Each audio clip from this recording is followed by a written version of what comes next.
Hi, fifth graders. This is Mrs. Bruins with our social studies reading lesson for today. Today we are going to go into day 3 of learning about the Wampanoag Tribe. You will need your iPad and your GeoSprite organizer in Colab again for your work today. We're continuing with the same learning targets that we've been working with for the last couple of days, and those are: I can research more about the Wampanoag people during the early colonization and settlement era.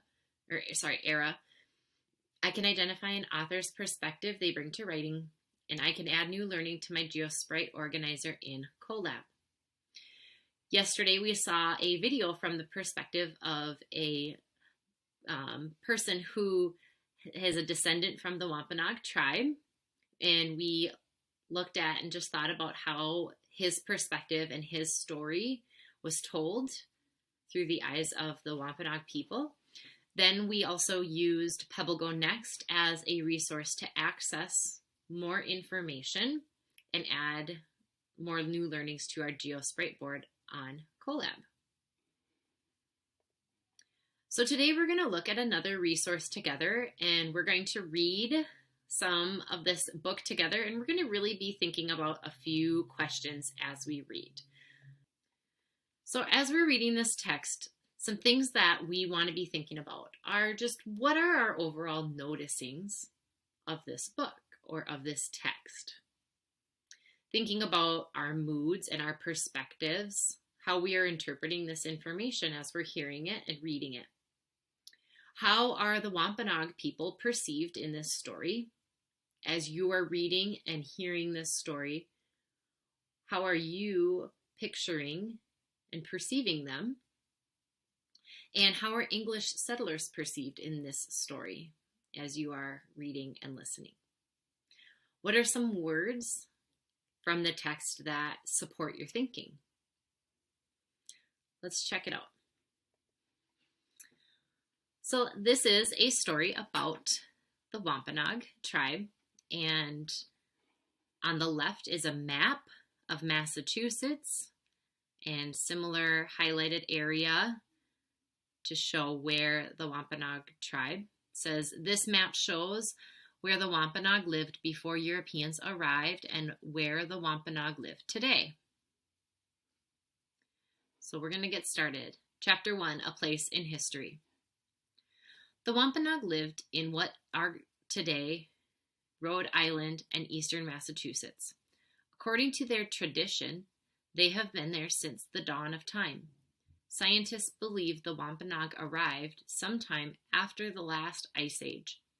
By 1000 CE, they had borrowed ideas such as farming from a Midwestern culture called the Hopewell. Later, the Wampanoag enjoyed an alliance with their neighbors, the Massachusetts and Nauset peoples. The word Wampanoag means people of the first light or people of dawn. As you're hearing and reading this part of the story, this introduction, what are some things you're noticing?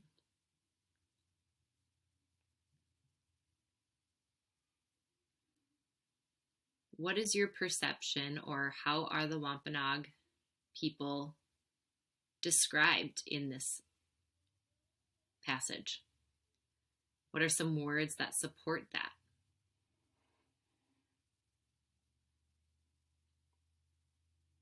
Something that I noticed was that this story is written using they. So that's having me think about who is writing this story. They had been here since dawn.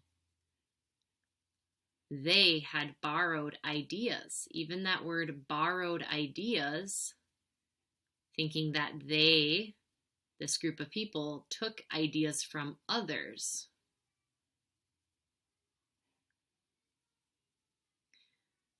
What other words do you see?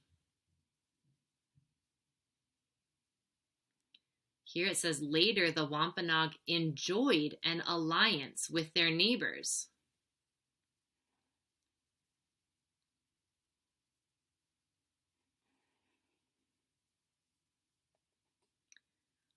How is this information and the tone or how it's being written similar or different to that of the resources we have already explored?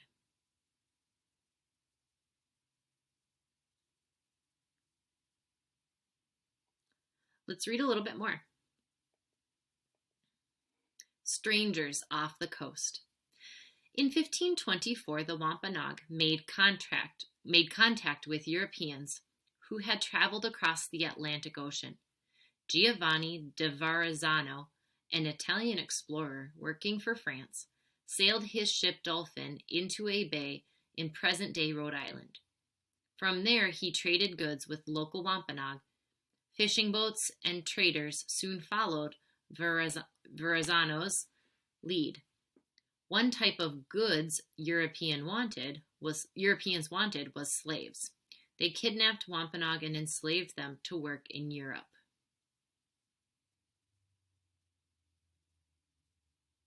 Squanto. In 1614, slave trader Thomas Hunt captured about 20 Wampanoag and sold some of them in Spain. One of the slaves, Squanto, had trained to become a special advisor warrior for the Sachem or chief in Patuxet, his home village. The training included learning to ignore pain by doing painful things, not eating for long periods, and forcing himself to throw up over and over. The Wampanoag called an advisor warrior a Pawnee. How are you feeling and what are you noticing about these sections?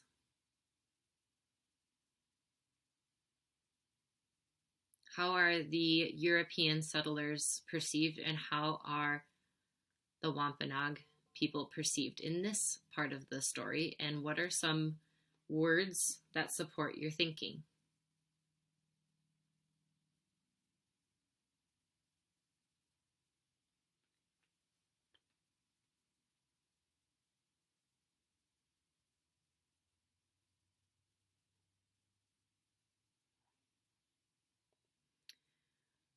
Some things you may have noticed is how it talks about how Europeans have traveled across the Atlantic Ocean, and the choice of words, thinking here from there, he traded goods with local Wampanoag. Fishing boats and traders soon followed, and one type of good that Europeans wanted was slaves.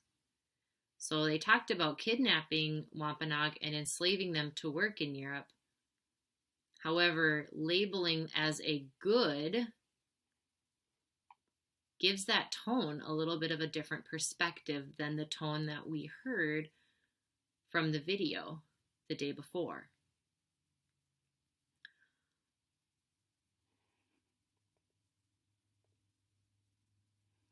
Squanto returned to Patuxet on his second trip from Europe to North America. Once in Spain, Squanto convinced his owners to let him return home. His training helped him deal with struggles on the way. In London, he learned English working for a shipbuilder named John Slaney. When Slaney sailed to America, he took Squanto with him as a translator. Squanto soon joined explorers heading south along the coast. When he arrived outside Patuxet in 1619, however, he saw an awful sight.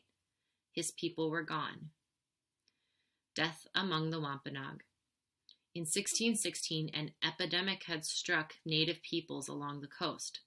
Some experts think smallpox and other diseases killed 9 out of every 10 Wampanoag. As Squanto wandered the region, he saw entire villages empty of people, but the Wampanoag who remained soon faced another threat. Because so few of them had lived, they could not defend their lands against other native peoples hit less hard by the disease.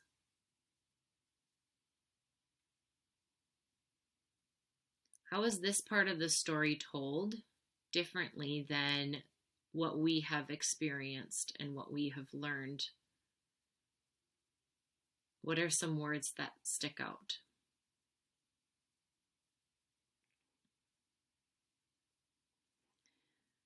When they're talking about Squanto, putting him in light that his training, that he was prepared to be able to deal with these struggles. I wonder what this would have been like if it was through Squanto's perspective.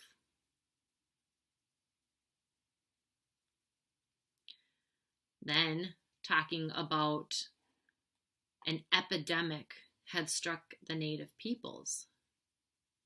Some experts think smallpox and other diseases killed the Wampanoag. What do we know from the perspective of the Wampanoag people? Is there mention of where those diseases and those epidemics started or came from?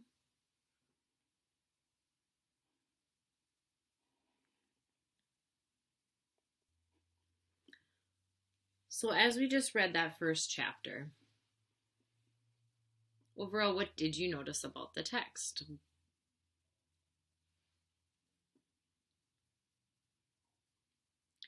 How are the Wampanoag people perceived in this introduction of the story? How would you describe them?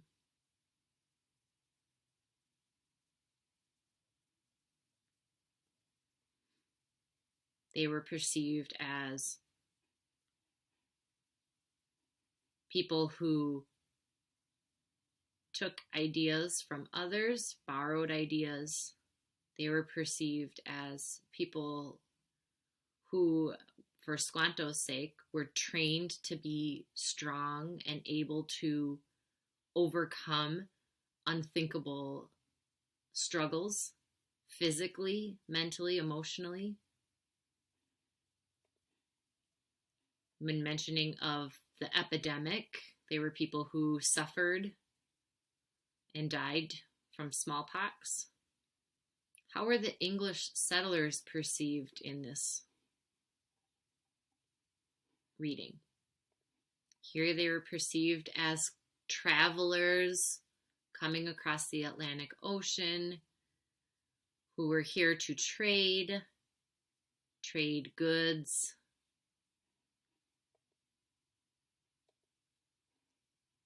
then returning home and coming back.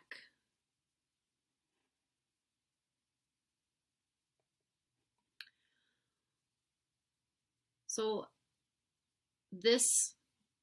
some of the information that we've been exploring over the past couple of days, we've been looking at a website of the Aquinnah people, the Wampanoag group of people. We watched a video that was made by a descendant of the Wampanoag people. And the story that we just read a section of today, here was a snapshot of the authors who wrote this story. Kevin Cunningham has written more than 40 books on disasters, the history of disease, Native Americans, and other topics. Cunningham lives near Chicago with his wife and young daughter. And Peter Benoit is educated as a mathematician but has many other interests. He has taught and tutored high school and college students for many years, mostly in math and science. He also runs summer workshops for writers and students of literature. Benoit has written more than 2,000 poems. His life has been one committed to learning. He lives in Greenwich, New York. So take a moment now and think about how these two different resources that we have explored, or actually three different resources that we've explored, have different perspectives by the people who are writing them. And how do you think how might that culture of the author influence the perspective that they write from?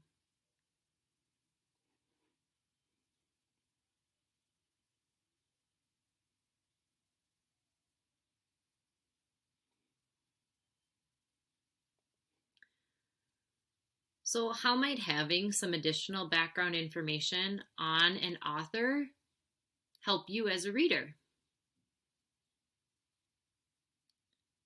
Think about their credibility and the background that they're bringing to what they're writing.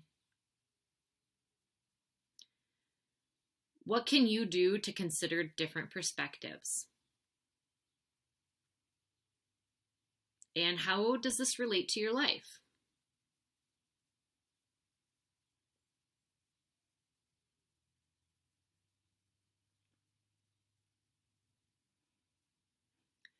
Now we're going to take some time today to explore one more resource and think about how this perspective and the information being shared, who has written this information, and what cultural background they have to share their perspectives. So for Managed Independent Learning today, we're going to continue working on this GeoSprite board. We're going to continue adding to that purple section that we've started on the Wampanoag people from their perspective. All of the resources that we are working with, or the ones that we're working with here, have been written through that perspective. So this one is, today we're going to look at the Mashpee Wampanoag website. We explored earlier the Akina Wampanoag website. So now we're going to take a look at the Mashpee Wampanoag Tribe. You'll have a chance to read different areas of the website and look for new information and new learnings to add to your GeoSprite boards. This website has a lot of amazing information. So as you're reading, add 3 to 5 new learnings to your GeoSprite board and then submit a picture to Schoology when you are done. Again, if you've got questions, reach out to your teacher through email or text before you go to submit your work. Awesome job today. Bye.